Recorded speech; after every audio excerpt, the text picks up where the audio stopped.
Dehinasmin jatha dehi kaumana jovanam jara tatha dehantanam prapti dhira sattva namayati. This is 13th sloka. You can open it. The Sanskrit word is Dehina asmin jatha dehi kaumaram jovanam jara tatha dehantanam prapti dhira sattva namayati. 13, yes. Just as boyhood, youth, and old age are attributed to the soul through this body, even so it attains another body. The wise man does not get deluded about this. Yes. Now, this wise man, the word, Sanskrit word, is dhira. Dhira means that one who is undisturbed in mind. And our disturbance of the mind is due to our ignorance. Suppose I want to go somewhere. Now I am in the station, and actually it so happened when I came to New York first from India, I was to be dispatched to Butler by the bus station. But I was a new man, I did not know the rules and regulations. Of course, somebody was guiding me. Still, I was very much in disturbed condition, how to get on the bus, how to get the ticket, how... all this. So, disturbance of mind is due to our ignorance. Yes, coming. Yes.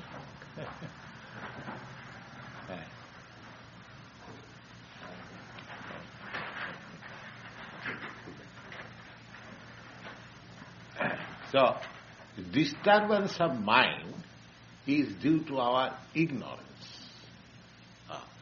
So here, a very nice word, you can come in. All right.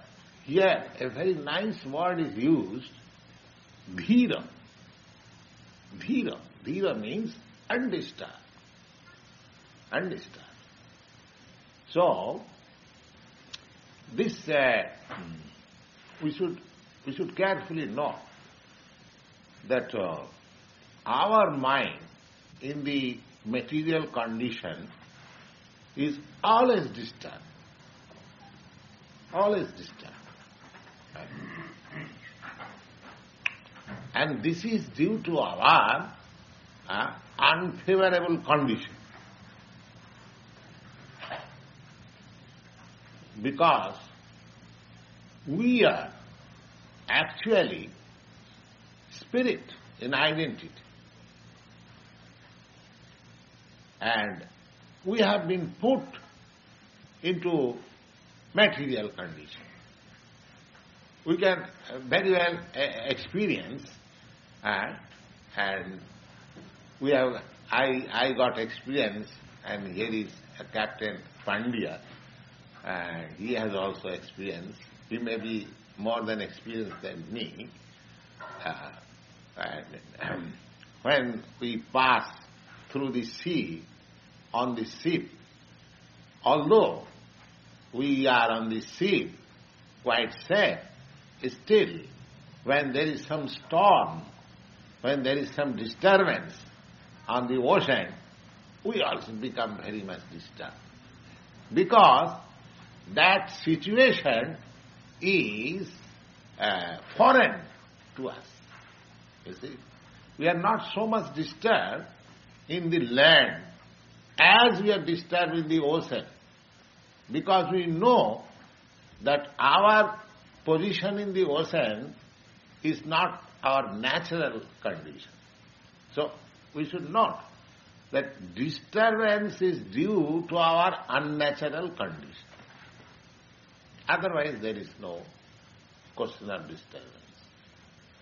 So, whole disturbance of mind, it is described in the Bhagavad-gītā, Srimad Bhagavatam,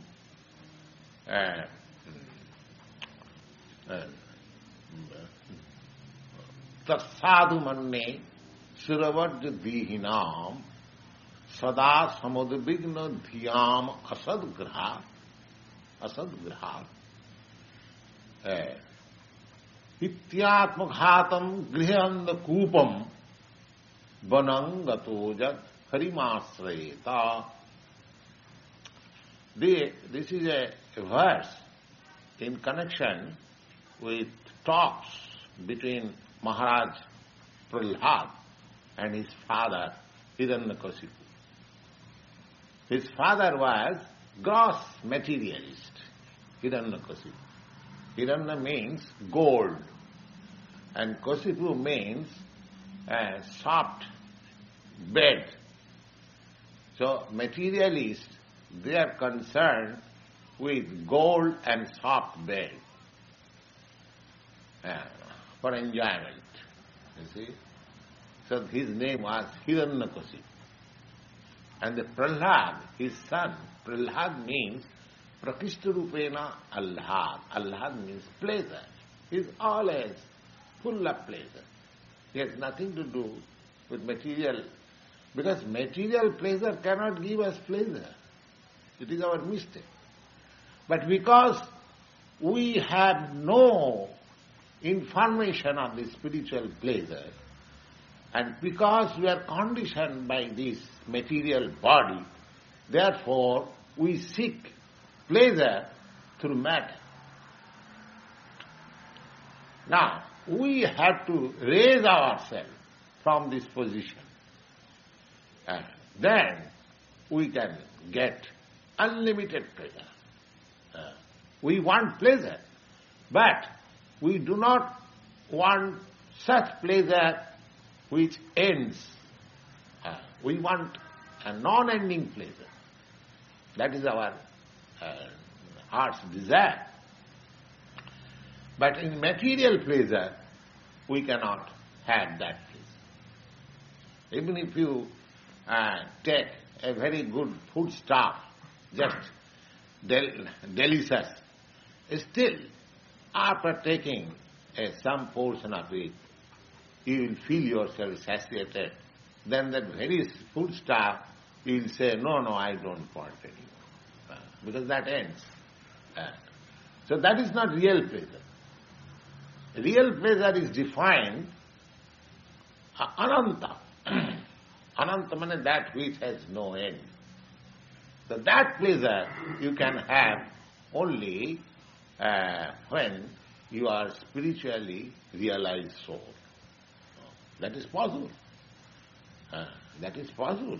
We are reading all these scriptures, Bhagavad-gītā, Srimad Bhagavatam, and there are so many Vedic literatures that if anyone wants to have spiritual life, there is complete facility. There is complete facility. Now, this Prahlad was a boy, a child, not boy. He was only 5 years old. So his father called him, my dear son, what you have learned from your teacher, best, please explain. So he is explaining this. Tat sadhumanne suravajya dihinam sada samudvignam sada samudvigna dhyam asadgraha hityatma ghatam grihanda kupam vanangato jat harimasrayata. My dear father. And his father was materialist, therefore materialists are called in Sanskrit language asura. There are two kinds of human beings all the time. Asura and Deva. Deva Deva means human beings who are connected with the Supreme Lord. Their life is for realization of the Supreme Truth. They are called Deva. Just like in higher planets, there are also living beings. They are called Devatas, demigods. Because their magnitude of pleasure is far, far greater than ours. But because they do everything in relation with the Supreme Lord, therefore they are called Devata. Devata. Devata means demigods. And Asura, Asura means just the opposite. They simply enjoy life for the matter of sense pleasure, that's all. So those who are interested in sense pleasure, they are called Asuras. And those who are interested unending spiritual pleasure, they are called Devatas. Devata and Asura does not mean that Asuras are very ugly and Devatas are very beautiful. Even the ugly man can become a Devata, or even a beautiful man may become an Asura. That is due to his mentality. Because after all, the soul is pure. When he is in unnatural condition of life, wants to enjoy simply the material senses, he becomes Asura. So Asura can be turned into Devata. There is no hindrance. So Prahlad Maharaj, just see, the father was Asura and the son was Devata. So a Asura's son can be Devata and a Devata's son can be an Asura. Just like in India nowadays there is a great movement for removing the caste system. Because the higher caste, Brahmins, they are claiming due to their birthright higher position. And the other, they are in inconvenience. Nowadays the Brahmins are doing the same thing what we are doing, a Sudra, why he should claim. So there is that quarrel. You see? So Devata and Asura, the division is that, of course, according to our Shastra, the Brahmin family means Devata family. But because nowadays their descendants, they are deviated from the Brahminical culture, they are not to be considered as Devatas. That is also mentioned in the Shastra. They are called Brahma Bandhus. According to Shastra, they are called Brahma Bandhus. Brahma Bandhus means son of a Brahmin, but not a Brahmin. You see? Just like a son of High Court Justice, he can claim that I am the son of a High Court Justice, that's all. But because he is the son of a High Court Justice, he cannot claim that I am also the Justice of the High Court. So that consideration is there. So Asura Devata, there is no such formula that in this line only the Asuras will come and in this line only the Devatas will come. The Asura can be converted into Devata and the Devatas also can be converted into Asuras according to their action. Chaturvarnam maya system gunakarna vibhagasaha.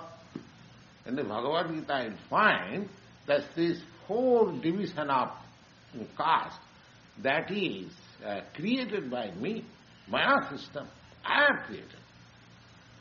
But how it is? Now, according to guna and karma, according to quality and according to his work. He never says according to birth. So just see. Now, here, Hiranyakasipu is Asura, but his son is Devata, Prahlad. Now, according to birthright, he should be also Asura. But no, he is the Prahlad Maharaj.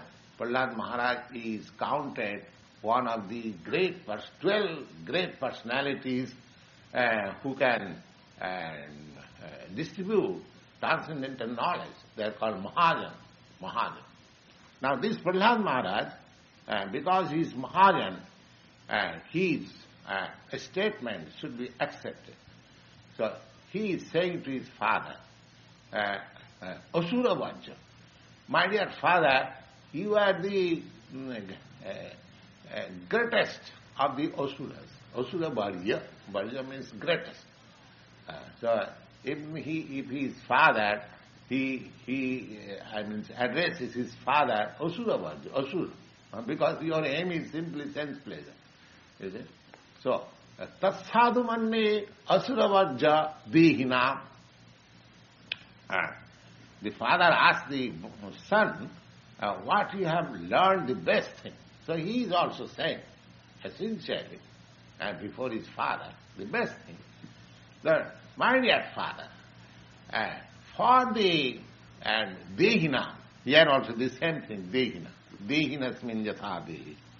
Dehina means the spiritual spark who has accepted this material body. This material body is foreign. That will be explained. Just like your coat and shirt is foreign to your self. Similarly, this material body is foreign. So Dehina means one who has accepted this material body. So, we are accepted, and accepted means we have done something by which we have been forced to accept. Forced to accept. Just like if we are put into the prison house has got separate dress. So when you are put into the prison house, you have to keep aside your own household dress, and you have to take that particular dress. If you say, no, I cannot accept this dress, I am a gentleman, I have got costly dress, I shall put on that. No, you must. Forced. Similarly, we living entities, we are forced to accept different kind of dress. There are 8,400,000 kinds of dresses like this body. And your body, my body, you see, now we are here, several ladies and gentlemen, but you will find that nobody's body will be similar to the other's body.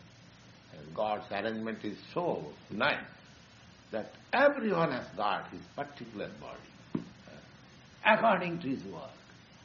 It is so nice arrangement.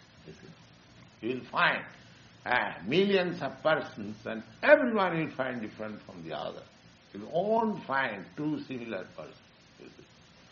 So they, because there are different kinds of mentality. Not that all our mentality is one and the same. No. And the law of nature is so fine that according to the different kinds of mentality, they have got different kinds of body. So Dehinas means. So Prahlad Maharaj says that Tasadumanni Suravajja Dehina. Dehina means of those who have accepted this material body. For them. And what is their condition? That Dehina Sada Samudvigna Dhyam. Dehina, one who has accepted this material body, his conditional life is always full of anxiety. Not that you are always in want. Even in your duty. Just like our captain is here, I have seen in this seat, he has got very serious duty. In the ocean, he is always consulting the chart and the latitude, longitude, which side the ship is going. And that is anxiety. Because so many lives, so many property is under his control. A slight mistake would play havoc. We do not know. I was asking the captain, where we are going? But I do not know. I see simply vast of water. But he has got responsibility. He knows the thing. So any responsible officer, your President Johnson, he is also full of anxiety. I am also full of anxiety. You are also full of anxiety. Even a small bird you will find. You give a small bird some grain, he will see like this. Is there any? Somebody is coming. Somebody is killing me. So full of anxiety. This is the condition. This is the condition. So you cannot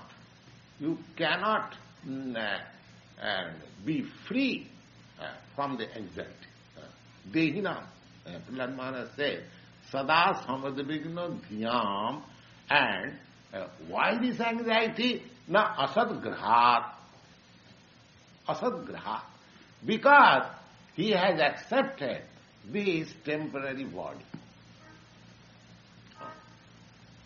He is eternal.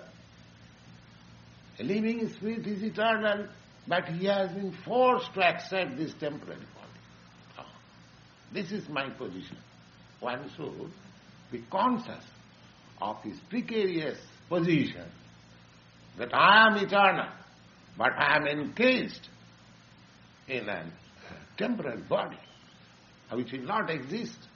However, I may try to make it youthful by so many arrangements. But no, the science cannot give you permanent life. Oh, that is not possible. You may, however, may be proud of your scientific advancement of knowledge, but Bhagavad-gītā says that 4 things, janma mrityu jara vyadhi dukkha dosana darsanam. My dear sir, however you may make advancement in scientific knowledge, you cannot stop birth, you cannot stop death, you cannot stop old age, neither you can stop diseases. So long we have got this body, so we must have anxieties. That is the law of nature. Now here it is said that, now let us finish that. Prahlad Maharaj said, that sada samidvagna dhyam. My dear father, for persons who have accepted this temporary material body and is full of anxiety always, for them, my idea is that they should give up this materialistic life and surrender unto Hari. Hari means Bhagavan, the Supreme Lord. That is the way of getting out of. And actually this is so. And in the Bhagavad-gītā, we will find, and the last instruction to Arjuna is, Sarvadharman parittajya mamekam saranam. This is the most confidential knowledge I am giving you, because you are my friend, and because I love you very much. Therefore, this is my last word. So, we can get free from all anxieties as soon as we are surrendered to Hari. That is the whole system of spiritual knowledge. Aradhita jadi haris tapasa tata kim. If you accept from the very beginning this principle that I must surrender unto the Supreme Lord, then there is no other necessity of prosecuting your spiritual knowledge. That is the final spiritual knowledge. Aradhita jadi haris tapasa tata kim. Tapasya means penances, accepting penances for spiritual realization. Now, one who has accepted the worship of the Supreme Lord, he has no more anything to do for spiritual realization. He has realized. And naradhita jadi haris tapasa tata kim, and after undergoing so much severe penances. If one does not understand what is God, then whole thing is spoiled. Tapasata, the king, whole penances is spoiled because he could not reach to the ultimate goal. So, aradhitas jadi haris tapasata tat kim, naradhita jadi haris tapasata tat kim. Antar bahi jadi haris tapasata tat kim. One who has achieved that knowledge, that he can see within himself and outside always the Supreme Lord, he has no more necessity of any penance. And after undergoing all sorts of penances, if I cannot realize that God is within me and God is without everywhere, then all my penances are spoiled. These are very nice. So here it is saying that dhira, dehinasmin jatha dehi kaumarajo manangajara, and tatha dehantram prapti dhiras tatra namiyati. Dehina means one who has accepted this material body. Asmin, man, in this world or in this life. Jatha, as. Dehe means within this body. Because dehina means one who has accepted this body, and dehe within this body. So I am sitting within this body. Now I am not this body. Just like you are within this shirt and coat. Similarly, I am also within this body. This gross body and the subtle body. This God body is made of this earth, water, and fire, air, and ether. This God, this whole material body. Now, in this earth, in this planet, earth is prominent. Anywhere, the body, material body is made of these 5 elements. Earth, water, fire, air, and ether. These are the 5 ingredients. Just like this building, this whole building is made of earth, water, and fire. You have taken some earth and you have made bricks and burnt into the fire, and after mixing the earth with water, you make a shape of brick, and then you put into the fire, and then when it is strong enough, then you set it. That's like a big building. So it is nothing but a display of earth, water, and fire. Simply. That's all. Similarly, our body is also made in that way. Earth, water, fire, air, and ether. Air is passing, we are breathing, you know, that air is always there.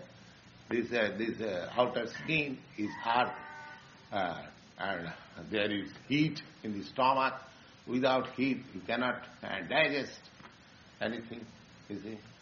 As soon as the heat is diminished, your digesting power becomes bad. There are so many things. This is arrangement. Now, in this planet, we have got this body, which is where earth is very prominent. Similarly, in other planets, somewhere water is very prominent. Somewhere fire is very prominent. In the sun planet, the body is there. There are also living entities. But their body is so made that it is fiery. They can exist in the fire. They can exist in the fire. Similarly, Varuna Loka, the Venus, all these planets, they have got different types of body. Just like here you can experience that in the water, the aquatics, they have got a different type of body. For years and years together, there are aquatic animals, they are within the water, they are very comfortable. But the moment you drag it to the land, it dies. Similarly, you are very comfortable on the land, but the moment you are put into the water, you die. Because your bodily construction is different. Each body is the bodily construction different. The bird's bodily, the bird, heavy bird, it can fly. But God's made flying instrument. But your man-made instrument, it crashes, you see, because it is artificial. So, this is the arrangement. Every living being has got a particular type of body. Dehinasmin yathade. And what is the nature of that body? Like here, the matter is being explained that how we change our body. How? Because that is a difficult problem for us. Because we are engrossed with the idea of identifying this body with the soul. Now, the first ABCD of spiritual knowledge is to understand that I am not this body. Unless one is firmly convinced that I am not this body, he cannot make progress in the spiritual life. So the first lesson in the Bhagavad-gītā is taken in that way. So here, there is Dehinasmi. Now Dehi, the soul. Soul. Dehi means soul. One who has accepted this body, material body, he is called Dehi. So Asmin, he is there. He is there. But his body is changing. His body is changing. Now, our body was formed in the womb of my mother. That is also described in the Srimad Bhagavad, the physiology of this body. It is said that according to our karma, we are put through the semina of the father, injected into the womb of the mother. And the father's secretion and the mother's secretion, that is emulsified and takes the form of a pea, and that pea gradually develops. In 3 months, there are holes, 9 holes, the eyes, ears, nose, and the just like we have got 9 holes. And in 7 months, the whole body is complete. Then the child gets consciousness. And 10 months, it is just ready to come out. So by year, the same year, forces the child to come out. And the mother's connection, because so long a child remains with the womb of the mother, she takes through the mother. So there is an intestinal connection between the child and the mother. So after the child comes out, the intestinal connection is cut off and he becomes a separate identity. That is the law.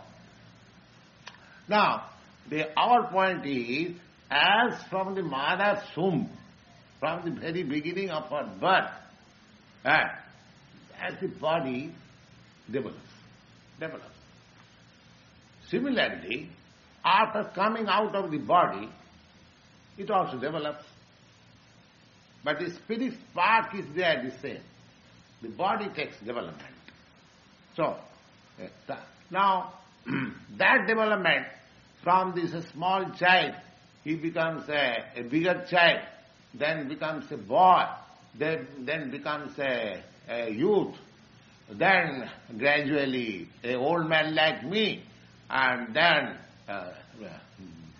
gradually when this body is no longer useful, then it has to be given up and another body has to be taken. This is the process of transmigration of soul. I think there is no difficulty to understand this simple process. Now the soul is there. The body is transforming every moment.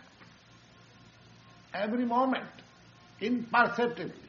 Just like if you have seen some your friend's child is small, and after 5 years you go to that friend's house and see the child oh, you have grown so big, you have grown so big.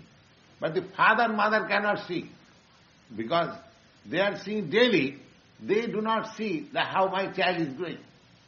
Daily. But a man who comes all of a sudden after 5 years, he says, oh, the child is grown up. So imperceptibly, we are changing our body every moment. Every moment. And that is also medical science. That we are changing our blood corpuscles every moment. You see? Similarly, what is the difficulty to understand that that the soul transmigrates from one body to another? It is very nicely explained here. As the owner of the body is there within the body, but the body is changing one after another, one after another. Dehinasmin jathadehi, Komara Juvana. Here 2 examples are given. Komarang. Komarang means the age up to 15 years. The age after 15 years, that is called Komar. And from 16 years, so upwards, so up to 40 years, one is youth. And then after 40 years, one becomes old. This is the process of this body. But it will be later on explained. The spirit soul within this body, that is not changing. The body is changing. So dehinasmin jatha dehi komara juvanam jara tatha dihantram prapti dhira sattva. Dhira means the man who is out of ignorance. You have heard. You sit down. Yeah, that's all. Dhira sattva. Dhira means, we began first, that's one. Dhira means one who is out of ignorance. That means. So one who knows the process of the body changing every moment, then why he should lament when this body is left and another body is taken? Suppose if I throw away this covering of my body and take another covering, then what is their lamentation?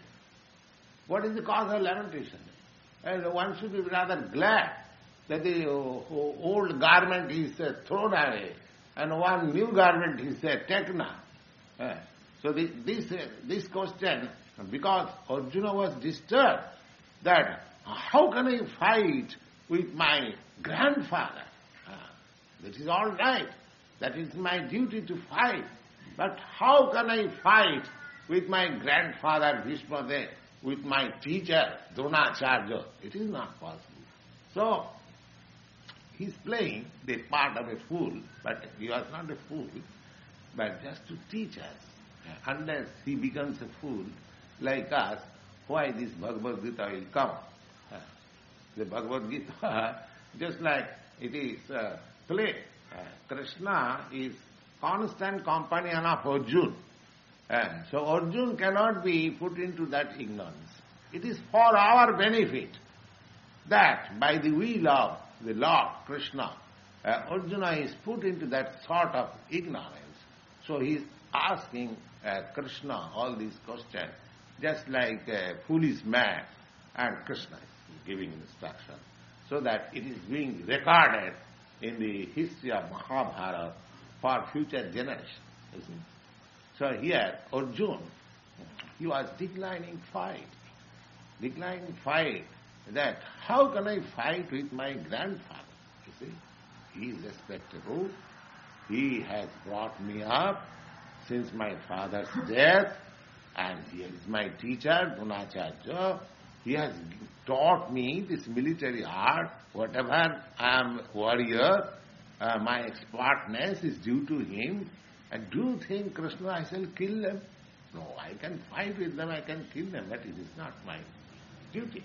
So Arjuna says like that. But Krishna says, no, you must be dutiful. Never mind who is that, your grandfather or your teacher. No. When there is fight, you are a Kshatriya. A Kshatriya should not be, has no other consideration in the fight. He must fight.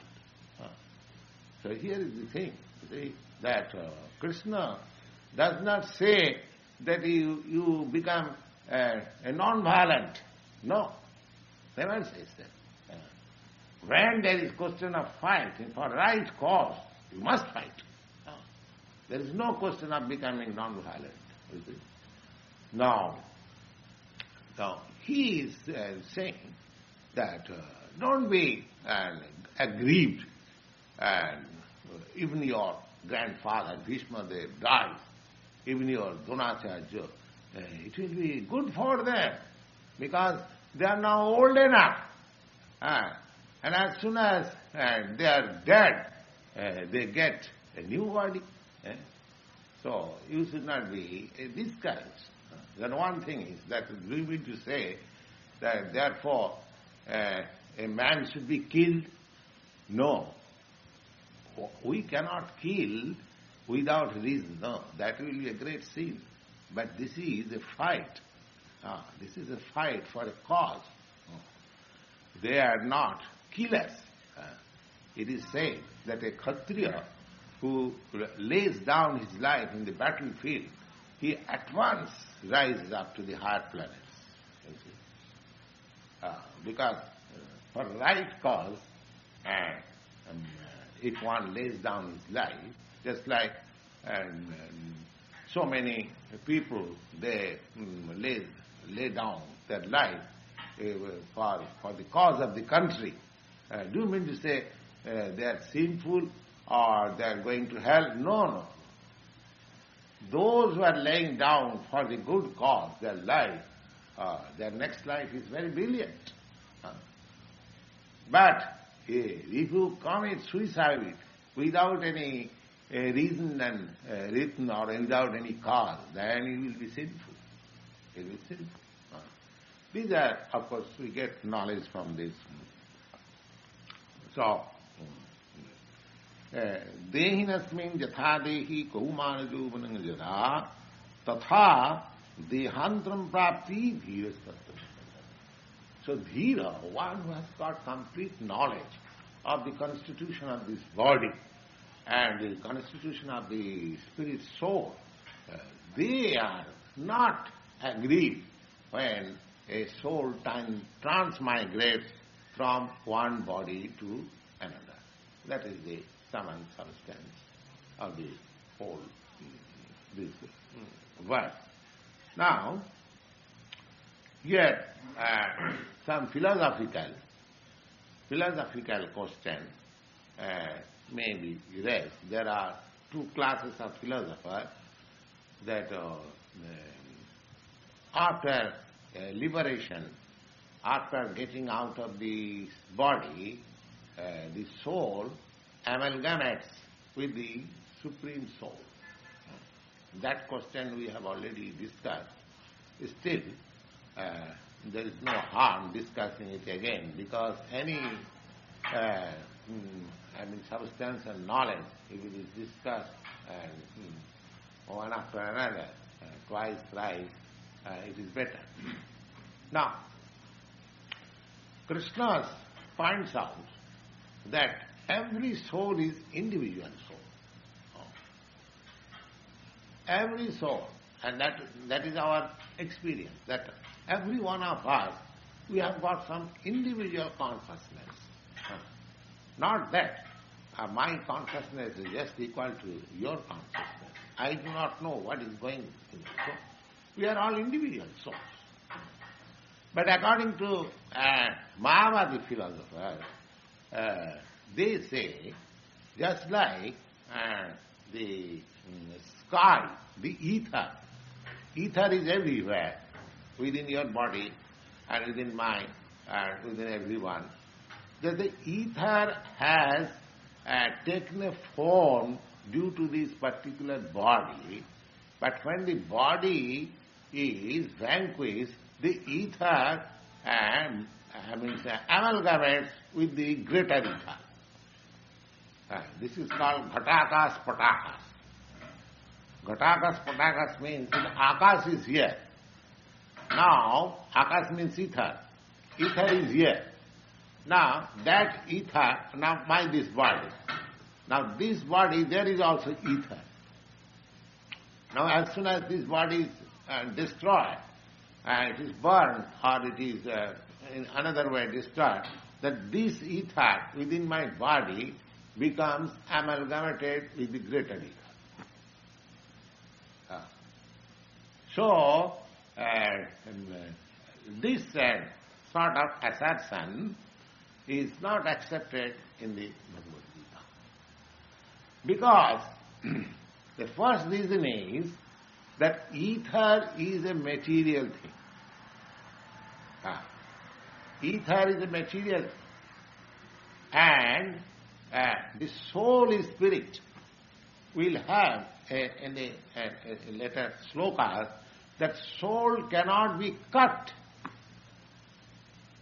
Soul cannot be cut into pieces.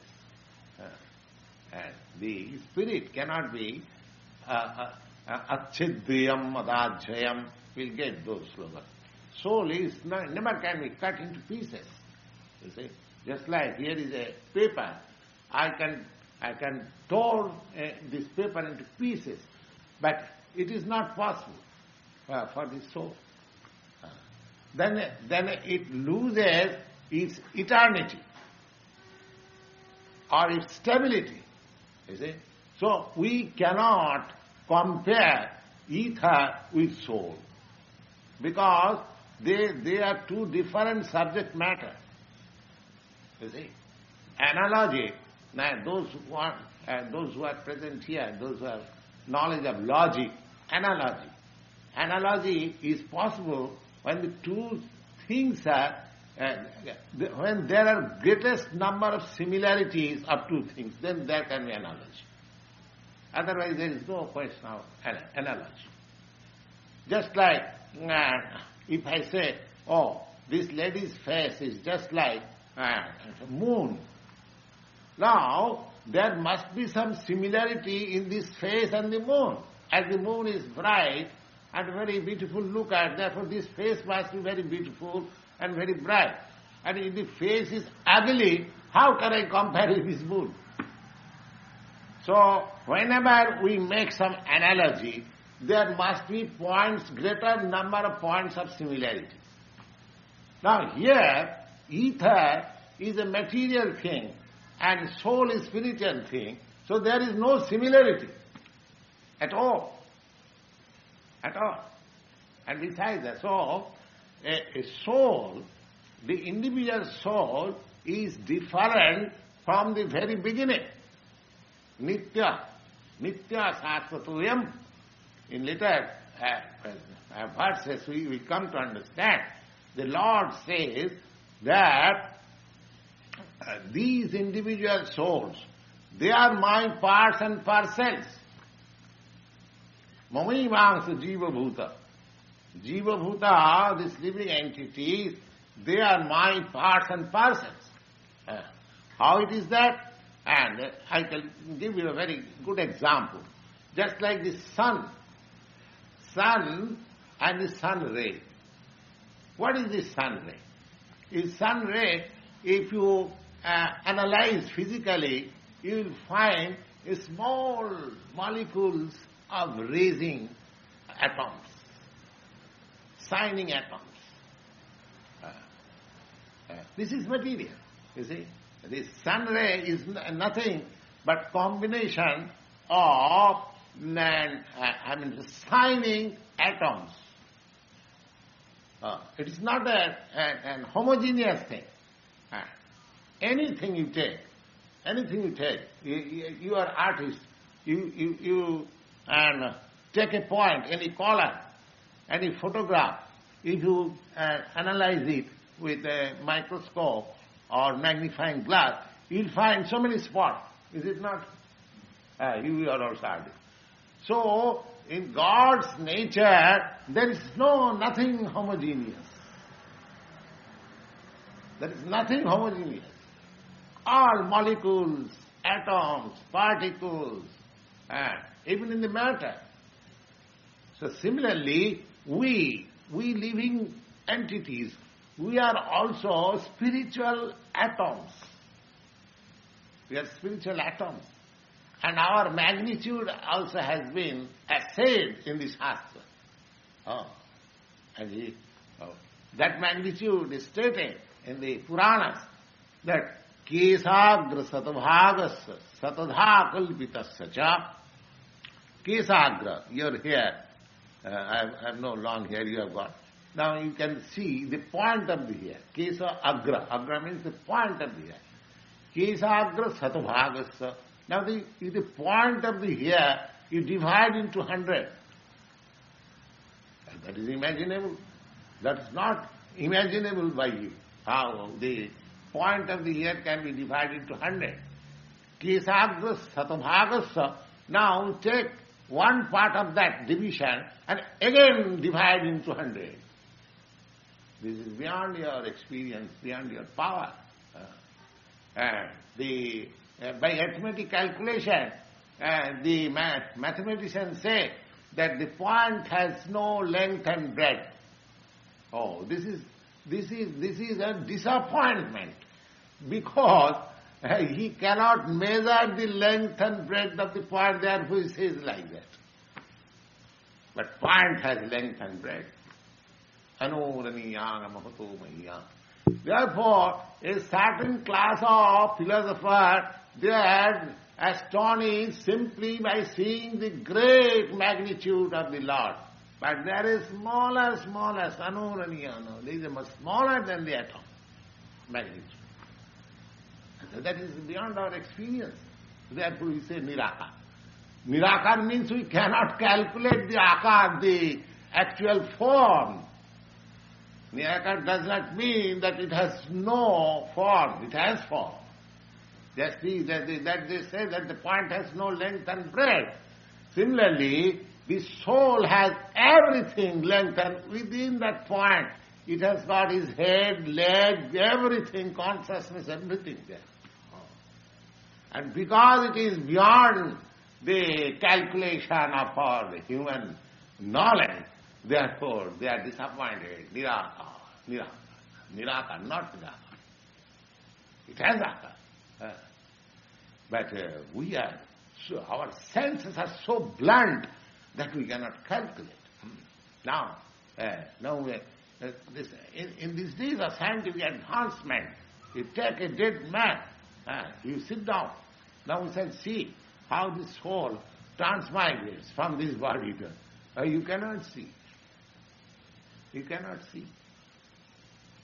Our eyes are not qualified to see it. Therefore, all the senses, they should be spiritualized. If we want to see the spirit whole, the Lord is spirit whole, we cannot see in the spirit part. We are very much proud of our senses, but our senses are so imperfect that now I see with my eyes, but I cannot see my eyelid. You see? The eyelid is always attached with my eye, but I cannot see. So, our power of using the senses, that is very limited. So we should not depend only on the senses. As a pratyaksha, it is called pratyaksha anuma. There are three kinds of evidences: pratyaksha, anuma, and aitijya. Pratyaksha means that you can directly perceive. That is called pratyaksha. And anuman means you can conjecture. It may be like this. It may be like this. Perhaps it is like this. This is called anuman. And the other evidence is aitijya. Aitijya means to take evidences from the authority.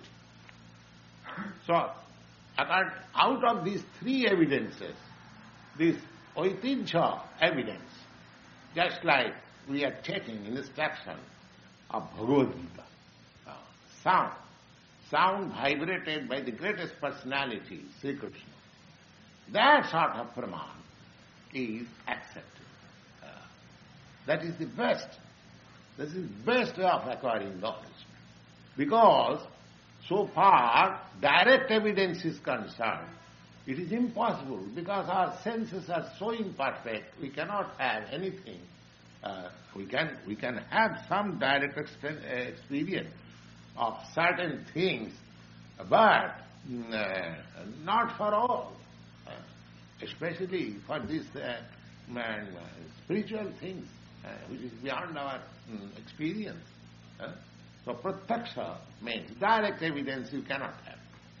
And anuman means speculation. Simply, it may be like this, it may be like that. Oh, that is also imperfect. Because our thinking power is also limited. Because our senses are limited. So our thinking power is, mind is one of the senses. Out of the 10, the mind is considered to be the 11th sense. There are 5 karmendriya and sensory organs and working organs. 10, and the mind is the chief. So mind is also considered as one of the senses, the chief senses. So, because it is sense, it is imperfect. So by mental speculation, we cannot have it into right conclusion. By mental speculation. Though are simply speculating on mind, they can make some progress to a certain extent, but they cannot reach the ultimate goal. It is not possible by mental speculation. Neither it is possible by direct evidence. The only possible evidence is the authority. Just like yesterday also I gave you that example. Just like if a child asks his mother, who is my father? Now the mother says, here is your father. Now if the child says, I don't believe it, so he has no other source of knowledge. Except the mother's version, that here is your father, he has no other alternative to know who is father. It is such a thing that neither he can imagine, speculate, or he may be my father, he may be my father, he may be my father. Lots of father he can gather. That is not possible. And neither it is possible for direct perception. The only possibility is the mother's evidence. Similarly, as the mother is the authority for the child, similarly, the Shruti, the Veda, they are called mother of knowledge. So, and for such spiritual knowledge,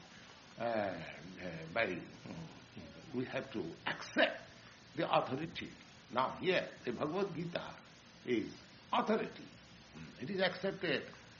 Don't think that it is a scripture of the Hindus. No, it is for all human beings. There is reason, there is science, there is philosophy. It is not dogmatic. So it is to be understood simply. So, and not only that, actually it is accepted by all countries. Not only in your country, but in other countries also, Bhagavad-gītā is accepted as one of the greatest book of authority. So, this is the process. You should know that the spirit soul, as it is stated in the Bhagavad-gītā, dehinasmin yatha dehi kaumana jovana jara tatha dehantram prapi dhirastattanam. As the soul is within the body, and the body is changing every moment, similarly, the last stage of change is called death. Death is nothing but the final change of this present body. That's all. And our death condition is for 7 months only. as soon as I leave this body, at once I am injected into others' mother's body according to my karma. I may be injected to a queen's womb, I may be injected to a dog's mother. You see, that is due to my karma. You see, the father is present there. The dog father is present there, the king father is present there, the devata father is present there. There is no scarcity of father. But it will depend on my karma, which kind of father I shall take shelter. You see? So these things have to be accepted from the authoritative scriptures like Srimad Bhagavad-gītā and Srimad Bhagavad, and then it will be possible for us to understand the things as they are. And there is no question of sectarianism, and there is no question of thisism or thatism. It is a question of pure knowledge.